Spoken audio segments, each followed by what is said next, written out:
We've talked about some of the strikes. We've talked about some of the basic kicks and stances, how to hold, how to come back to this position, never dropping it when you're kicking. We've talked about a bone alignment.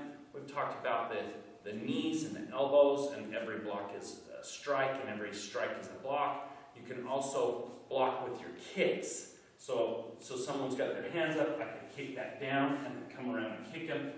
Like I said, we've only gone over some of the basics, but as the women take power and say, oh, I can hit that, I can do this, play the what-if game, environmental fighting, oh, I have a can of hairspray, or look at that, there's a chair, you can pick it up.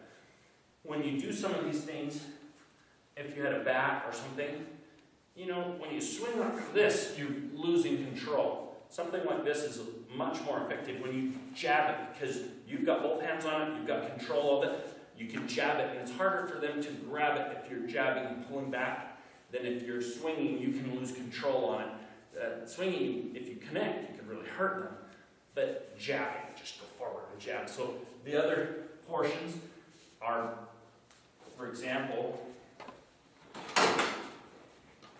you can take a chair. You want to get control of that chair instead of just swinging it at them. Same thing, you're going to be jabbing and going in circles. Circles are going to be great things like we talked about in the blocks. Circles, jab, get control of it. Circles, jab. Jabbing is going to, when I talk about environmental fighting, using a lamp, using anything like that you have at your disposal, a chair, a pen, you want to back that up with your hand and poke and jab. And I would go for the eyes, the throat, the groin. Like I said, I'm not advocating violence, but only in defense. Only. Never escalate if you don't need to. So you would never punch someone if they pushed you. You would never, break someone's arm if they hit you. You don't need to escalate violence. In fact, it's much better if you can talk your way out of the situation. I used to work in a bar as a bouncer, and mostly we would talk our way out of situations.